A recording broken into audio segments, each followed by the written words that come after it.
to discuss the so-called flying saucers. The Air Force interest in this problem has been due to our feeling of an obligation to identify and analyze to the best of our ability anything in the air that may have the possibility of threat or menace to the United States. In pursuit of this obligation, since 1947, we have received and analyzed between 1,000 and 2,000 reports that have come to us from all kinds of sources. Of this great mass of reports, we have been able adequately to explain the great bulk of them, explain them to our own satisfaction. We've been able to explain them as hoaxes, as erroneously identified friendly aircraft, as meteorological or electronic phenomena, or as light aberrations.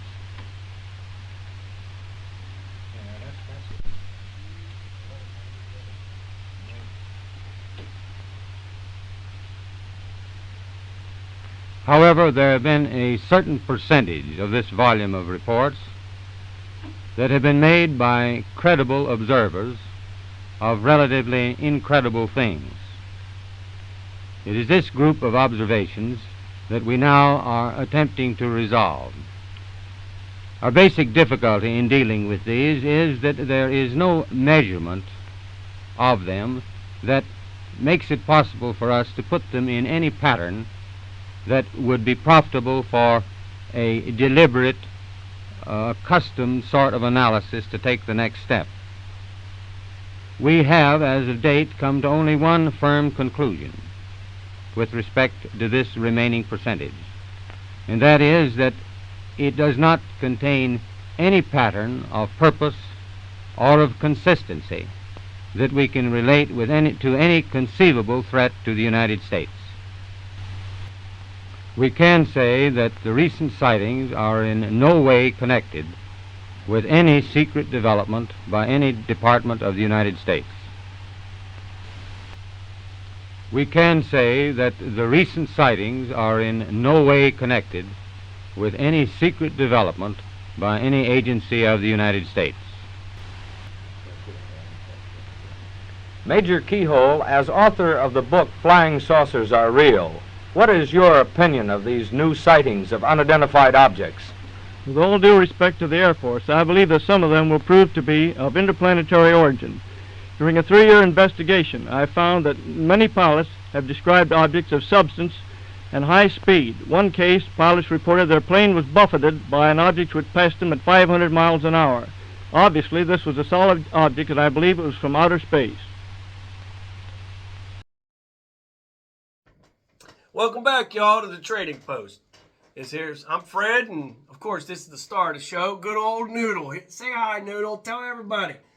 Tell all them good people out there hi. Yeah, that's right. That's right. My little buddy. Anyways, you guys, this episode here is Government Projects, Episode 1, Project Bluebook. All right? And we're going to get into some information. We're going to get into some stuff here. Maybe you'll learn something from it. I hope you do. You know, I've learned a lot. Every time I do research on a subject, oh my God. Sorry, he's getting a little fidgety. Every time I do research on a subject, it's crazy. I'm blown away by the stuff I've learned in the few months that I've been doing this. Okay, me and Noodle's been doing this. Noodle's a good researcher too. I can't leave him out. Look at that little guy, huh? He's a cute little guy, isn't he? Huh? Star of the show. But anyways, y'all, hang in there. We're going to go ahead and we're going to do this thing, all right? And hopefully you learned something from this, because I know I have. All right, as I said prior, this is Government Projects, Episode 1, Project Bluebook. All right, this is a long one, you guys. Hang in there with me, okay? There's a lot of information on this. Okay, Project Bluebook was the code name for the systematic study of unidentified flying objects by the United States Air Force from March 1952 to its termination on December 17, 1969.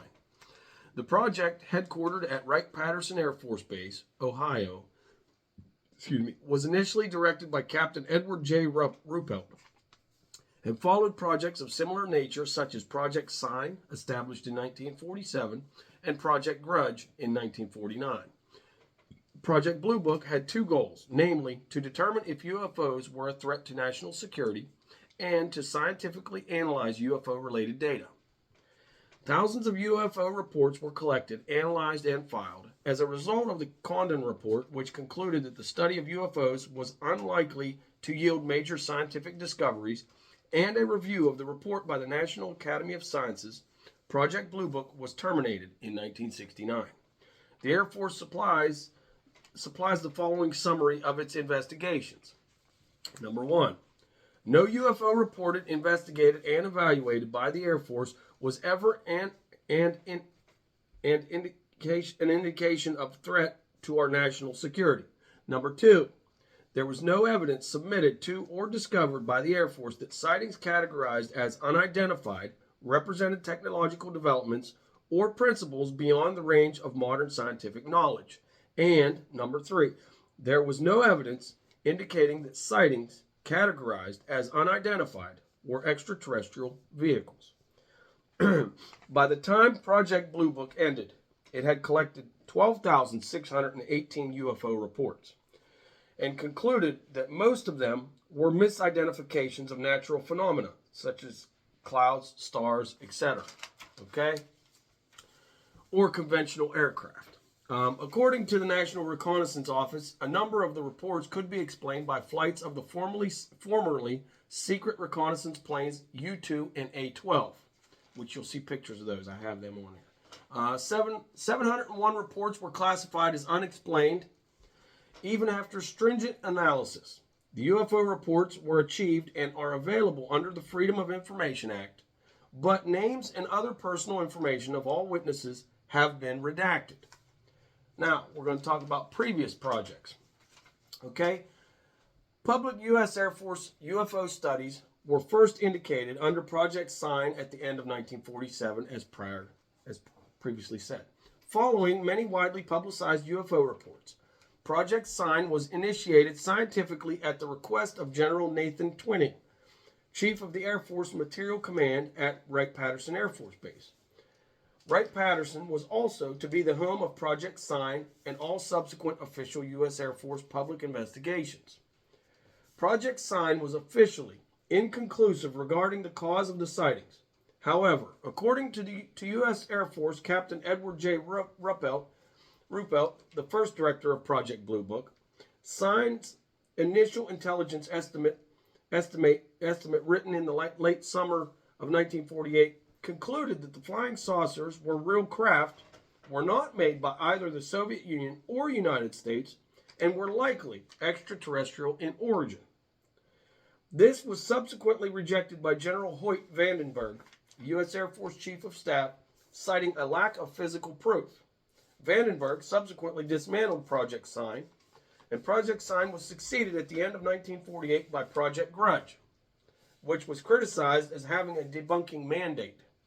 Ruppelt referred to the era of Project Grudge as the Dark Ages of early U.S. Air Force UFO investigation.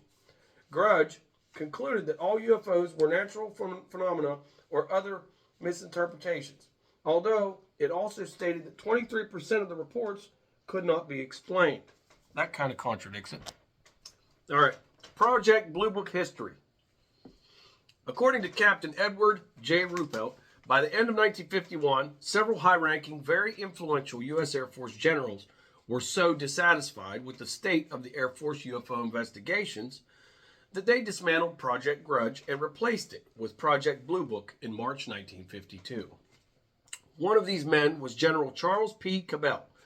Another important change came when General William Garland joined Cabell's staff. Garland thought the UFO question deserved serious scrutiny because he had witnessed a UFO. The new name, Project Bluebook, was selected to refer to the blue booklets used for testing at some colleges and universities. The name was inspired, said Ruppelt, by the close attention that high-ranking officers were giving the new project. It felt as if the study of UFOs was important as a college final exam. Excuse me. Bluebook was also upgraded in status from Project Grudge with the creation of the Aerial Phenomenon Branch. Ruppelt was the first head of the project. He was an experienced airman, having been decorated for his efforts with the Army Air Corps during World War II, and having afterward earned an aeronautics degree. He officially coined the term unidentified flying object. To replace the many terms, such as flying saucer, flying disc, etc., the military had previously used, Ruppelt thought that unidentified flying object was a more neutral and accurate term. Ruppelt resigned from the Air Force some years later and wrote the book, The Report of Unidentified Flying Objects, which described the study of UFOs by the United States Air Force from 1947 to 1955. American scientist Michael D. Swords wrote that Ruppelt would lead the last genuine effort to analyze UFOs. Ruppelt implemented a number of changes. He streamlined the manner in which UFOs were reported to and by military officials, partly in hopes of alleviating the stigma and ridicule associated with UFO witnesses. Ruppelt also ordered the development of a standard questionnaire for UFO witnesses, hoping to uncover data that could be subject to statistical analysis. He commissioned the Battelle Memorial Institute to create the questionnaire and computerize the data. Using case reports and the computerized data, Battelle then conducted a massive scientific and statistical study of all Air Force UFO cases, completed in 1954 and known as Project Bluebook Special Report Number 14. Knowing that factionalism had harmed the progress of Project Sign, Ruppelt did his best to avoid the kinds of open-ended speculation that had led to Sign's personnel being split among advocates and critics of the extraterrestrial hypothesis. As Michael Hall writes, Ruppelt not only took the job seriously, but expected his staff to do so as well. If anyone under him either became too skeptical or too convinced of one particular theory, they soon found themselves off the project. In this book, Ruppelt reported that he fired 3 personnel very early in the project because they were either too pro or too con on one hypothesis or another. Ruppelt sought the advice of many scientists and experts and issued regular press releases, along with classified monthly reports for military intelligence. Each U.S. Air Force base had a Blue Book officer to collect UFO reports and forward them to Ruppelt. During most of Ruppelt's tenure, he and his team were authorized to interview any and all military personnel who witnessed UFOs and were not required to follow the chain of command. This unprecedented authority underlined the seriousness of Blue Book's investigation. Under Ruppelt's direction, Blue Book investigated a number of well-known UFO cases, including the so-called Lubbock Lights and a widely publicized 1952 radar visual case over Washington, D.C. According to Jacques Vallée, Ruppelt started the trend largely followed by later Blue Book investigations of not giving serious consideration to numerous reports of UFO landings and or interaction with purported UFO occupants. Astronomer J. Allen Hynek was the scientific consultant of the project. He had been with Project Sign and Grudge. He worked for the project up to its termination and initially created the categorization which has been extended and is known today as close encounters. He was a pronounced skeptic when he started, but said that his feelings changed to a more wavering skepticism during the research. After encountering a minority of UFO reports he thought were unexplainable. Ruppelt left Blue Book in February 1953 for a temporary reassignment. He returned a few months later to find his staff reduced from more than 10 to 2 subordinates. Frustrated, Ruppelt suggested that an Air Defense Command unit, the 4602nd Air Intelligence Service Squadron, be charged with UFO investigations. Considering he didn't have the personnel, that makes sense. I mean, because they have more people. Anyhow, the Robertson panel, we're going to go into that. In July 1952, after a buildup of hundreds of sightings over the previous few months, A series of radar detections coincident with visual sightings were observed near the National Airport in Washington, D.C. After much publicity, these sightings led the CIA to establish a panel of scientists headed by H.P. Robertson, a physicist of the California Institute of Technology, which included various physicists, meteorologists, and engineers, and one astronomer, Hynek. The Robertson panel first met on January 14, 1953, in order to formulate a response to the overwhelming public interest in UFOs. Ruppelt, Hynek, and others presented the best evidence, including movie footage that had been collected by Bluebook. After spending 12 hours reviewing 6 years of data, the Robertson panel concluded that most UFO reports had prosaic explanations and that all could be explained with further investigation, which they deemed not worth the effort. In their final report, they stressed that low-grade, unverifiable UFO reports were overloading intelligence channels, with the risk of missing a genuine conventional threat to the United States. Therefore, they recommended the Air Force de-emphasize the subject of UFOs and embark on a debunking campaign to lessen public interest. They suggested debunkery through the mass media, including Walt Disney Productions, and using psychologists, astronomers, and celebrities to ridicule the phenomenon and put forward prosaic explanations. Wow. Wow, you guys. We got a lot to touch up on at the end of this. We're going to get into it, but okay, let's continue. Furthermore, civilian UFO groups should be watched because of their potentially great influence on mass thinking. The apparent irresponsibility and the possible use of such groups for subversive purposes should be kept in mind. It is the conclusion of many researchers that the Robertson panel was recommending controlling public opinion through a program of official propaganda and spying. They also believe these recommendations help shape Air Force policy regarding UFO study not only immediately afterward, but also into the present day. There is evidence that the panel's recommendations were being carried out at least 2 decades after its conclusions were issued. That's a long span of time, y'all. In December 1953, Joint Army Navy Air Force Regulation number 146 made it a crime for military personnel to discuss classified UFO reports with unauthorized persons. Violators faced up to 2 years in prison and or of up to $10,000 fines. Now, the aftermath of the Robertson panel. All right. In his book, Ruppelt described the demoralization of the Bluebook staff and the stripping of their investigative duties following the Robertson panel jurisdiction.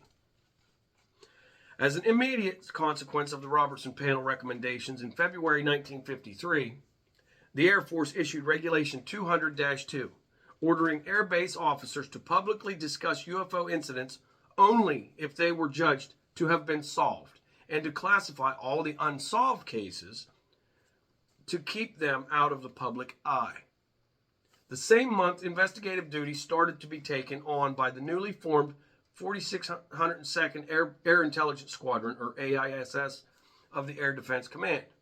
The 4602nd AISS was assigned the task of investigating only the most important UFO cases with intelligence or national security implications. These cases were deliberately siphoned away from Bluebook, leaving Bluebook to deal with the more trivial reports. General Nathan Twining, who started Project Sign in 1947, was now Air Force Chief of Staff. In August 1954, he was to further codify the responsibilities of the 4602nd AISS by issuing an updated Air Force Regulation 200-2. In addition, UFOs, called UFOBs, were defined as any airborne object which by performance, aerodynamics characteristics, or unusual features does not conform to any presently known aircraft or missile type, or which cannot be positively identified as a familiar object. Investigation of UFOs was stated to be for the purposes of national security and to ascertain technical aspects. AFR 200-2 again stated that Bluebook could discuss UFO cases with the media only if they were regarded as having a conventional explanation. If they were unidentified, the media was to be told only that the situation was being analyzed. Bluebook was also ordered to reduce the number of unidentified to a minimum. All this work was done secretly. The public face of Bluebook continued to be the official Air Force investigation of UFOs. But the reality was it had essentially been reduced to doing very few serious investigations and had become almost solely a public relations outfit with a debunking mandate. Wow. To cite one example, by the end of 1956, the number of cases listed as unsolved had dipped to barely 0.4%, from 20 to 30% only a few years earlier. Eventually, Ruppelt requested reassignment. At this departure in August 1953, his staff had been reduced from more than 10, precise numbers of personnel varied, but to just 2 subordinates and himself. His temporary replacement was a non-commissioned officer. Most who succeeded him as Bluebook director exhibited either apathy or outright hostility to the subject of UFOs, or were hampered by lack of funding and official support. UFO investigators often regard Ruppelt's brief tenure at Bluebook as the high watermark of public Air Force investigations of UFOs, when UFO investigations were treated seriously and had support at high levels. Thereafter, Project Bluebook descended into a new dark ages, from which many UFO investigators argue it never emerged. However, Ruppelt later came to embrace the Bluebook perspective that there was nothing extraordinary about UFOs. He even labeled the subject a space-age myth. Okay. Now we're going to go to the Captain Hardin era, okay? In March 1954, Captain Charles Hardin was appointed the head of Bluebook. However, the 4602nd conducted most UFO investigations, and Hardin did not object. Ruppelt wrote that Hardin thinks that anyone who is even interested in UFOs is crazy. They bore him. In 1955, the Air Force decided that the goal of Bluebook should not be to investigate UFO reports, but to minimize the number of unidentified UFO reports. By late 1956, the number of unidentified sightings had dropped from the 20 to 25% of the Ruppelt era to less than 1%, which was previously said. Captain Gregory era. Okay, this is the next one. Captain George T. Gregory took over as Bluebook director in 1956.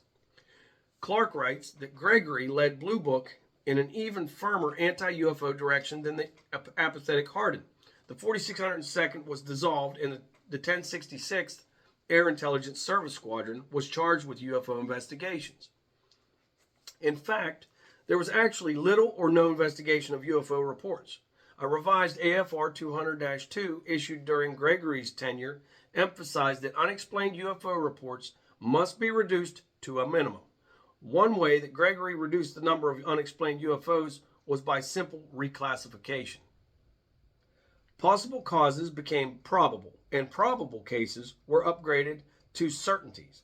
By this logic, a possible comet became a probable comet, while a probable comet was flatly declared to have been a misidentified comet. Similarly, if a witness reported an observation of an unusual balloon-like object, Bluebook usually classified it as a balloon, with no research and qualification. These procedures became standard for most of Bluebook's later investigations. Now we're going to go into the Major Friend era. Lieutenant Colonel Robert J. Friend was appointed the head of Bluebook in 1958. Friend made some attempts to reverse the direction Bluebook had taken since 1954, but Clark writes, Friend's efforts to upgrade the files and catalog sightings according to various observed statistics were frustrated by lack of funding and assistance. Heartened by Friend's efforts, Hynek organized the first of several meetings between Bluebook staffers and ATIC personnel in 1959. Okay, Hynek suggested that some older UFO reports should be reevaluated with the ostensible aim of moving them from the unknown to the identified category. Hynek's plans came to naught. During Friend's tenure, ATIC contemplated passing the oversight of Bluebook to another Air Force agency. But neither the Air Research and Development Center nor the Office of Information for the Secretary of the Air Force was interested. In 1960, there were U.S. congressional hearings regarding UFOs.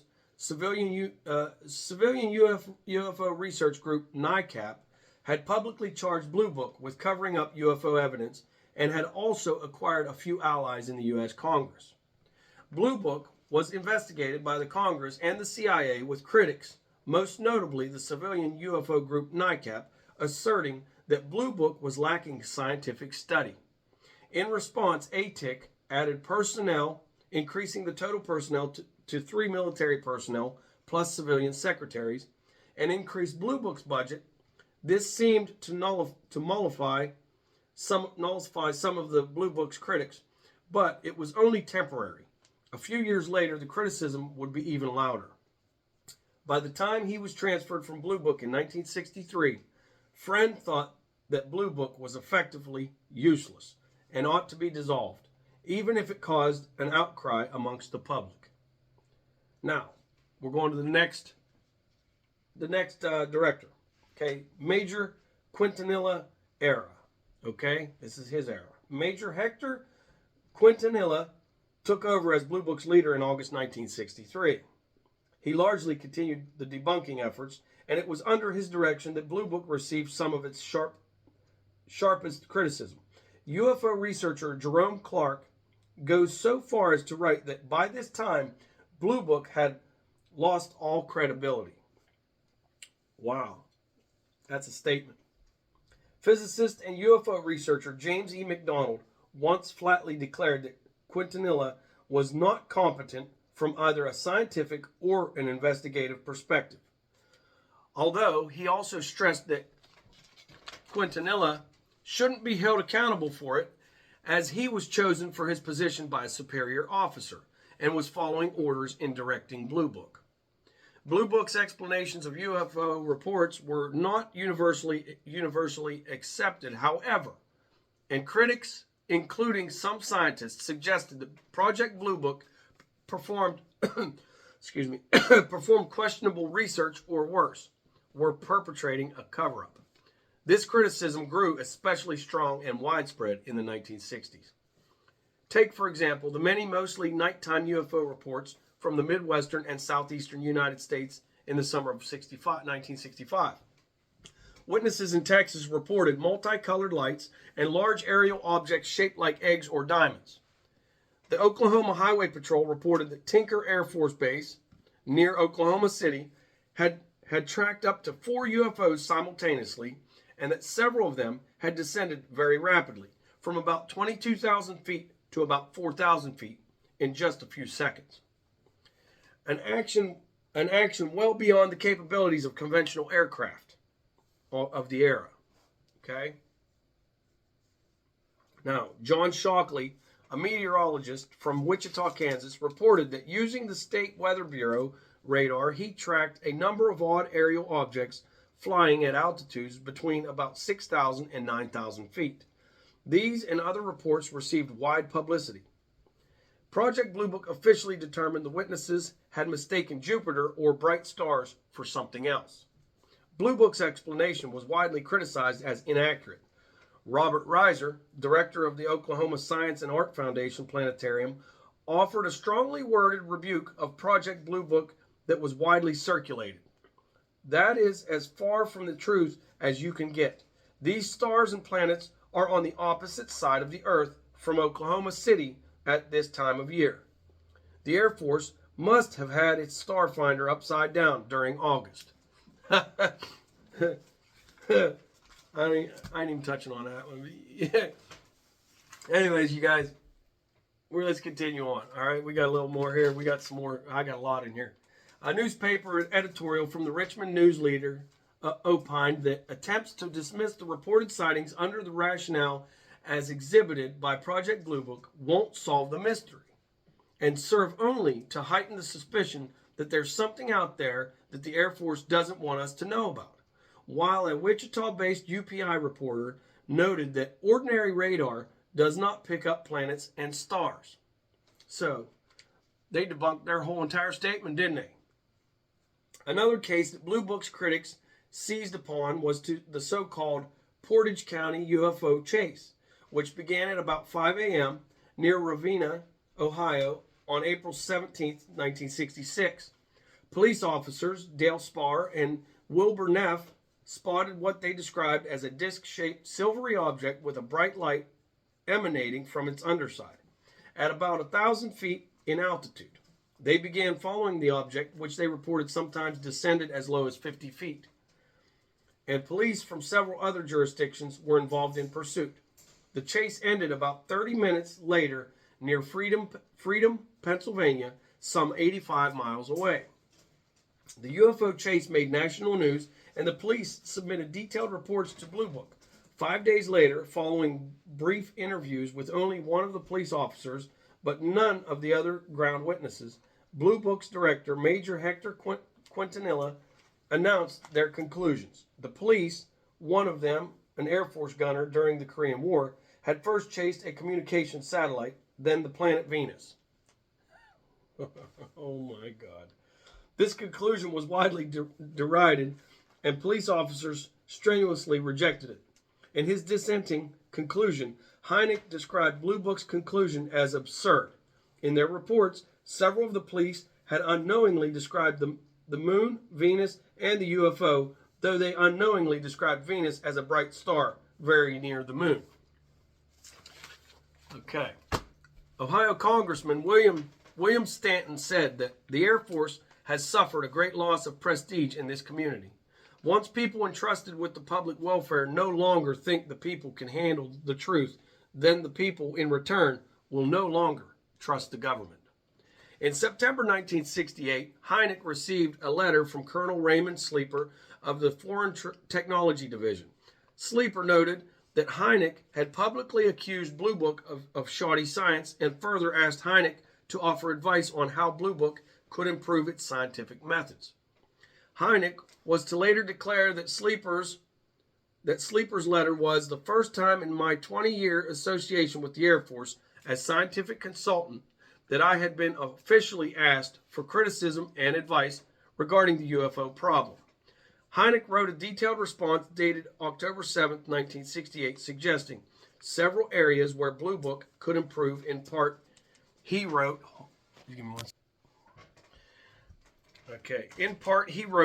A, neither of the two missions of Bluebook are being adequately executed.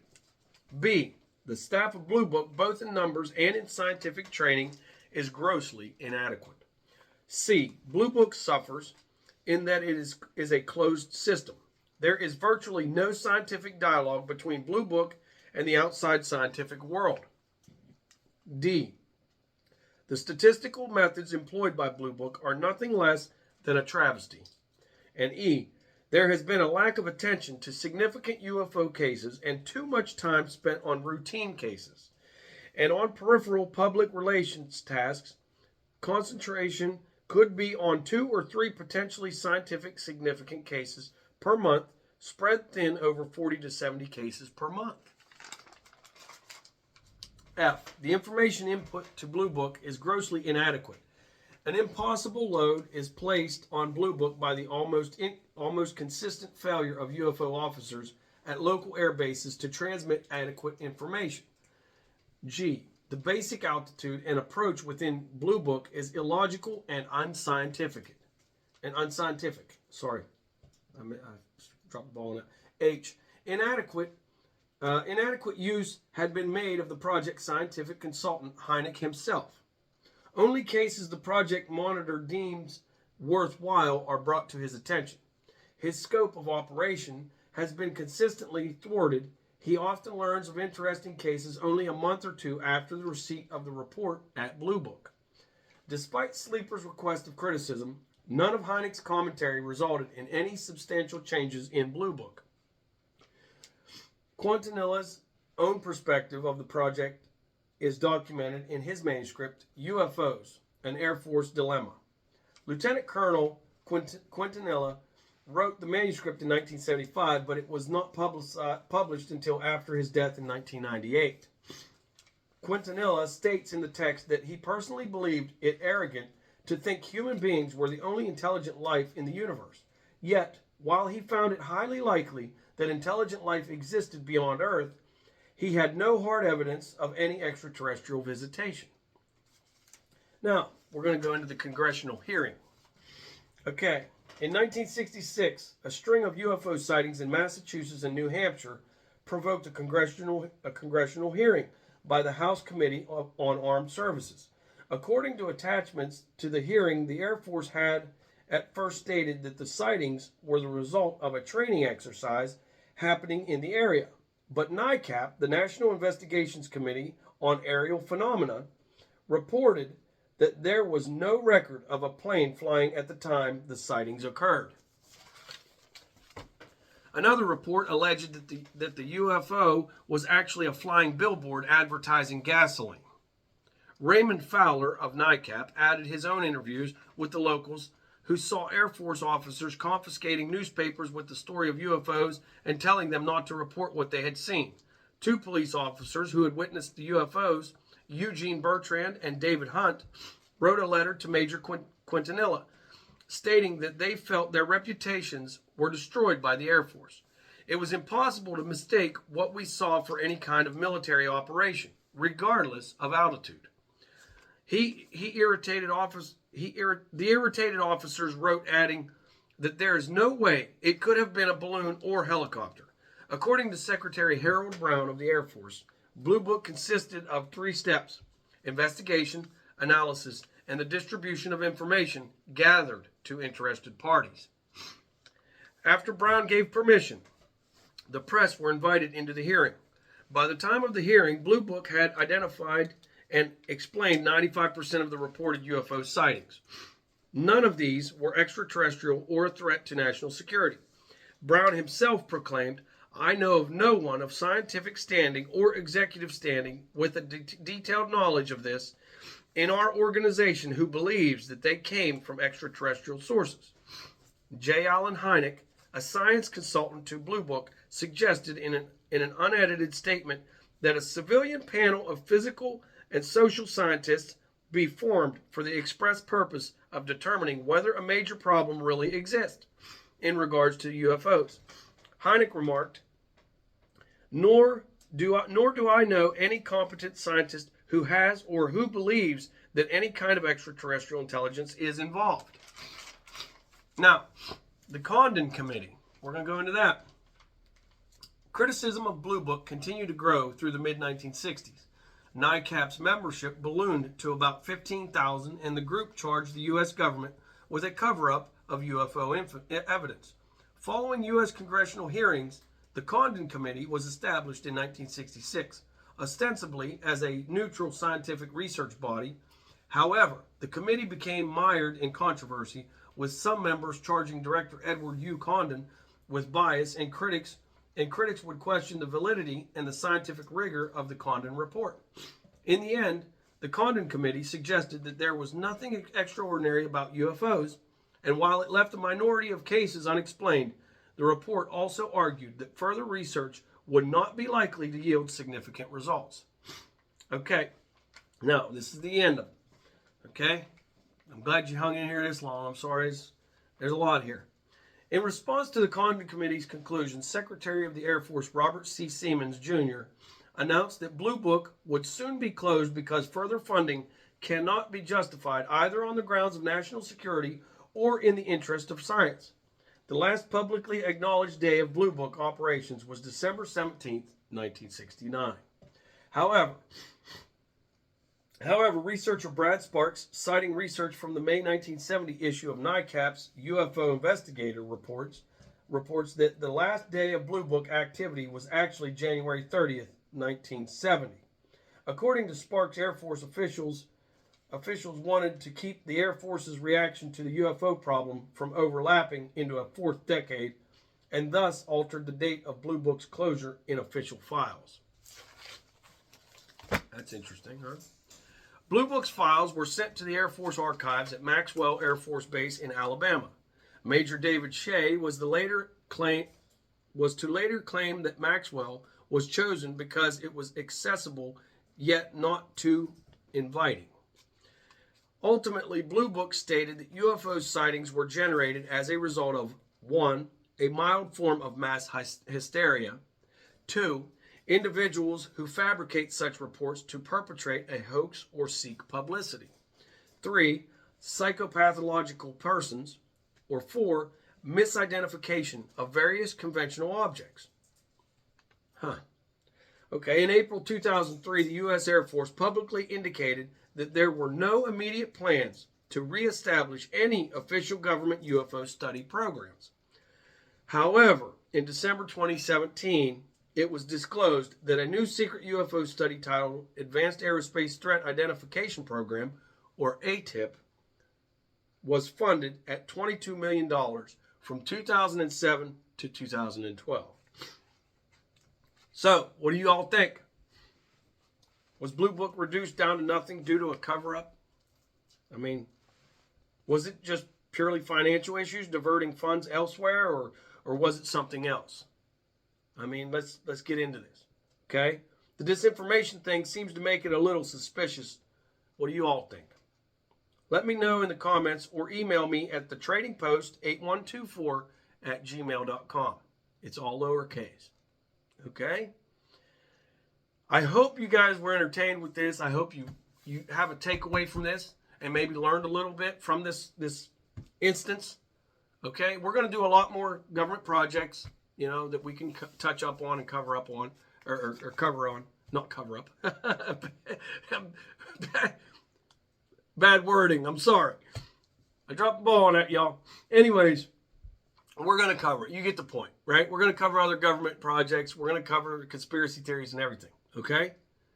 If you have anything you want to recommend, anything you want me to touch up on or you want me to cover, if you have information on anything I've already previously done, I can re-edit and revise and do a whole new episode on it and do more research.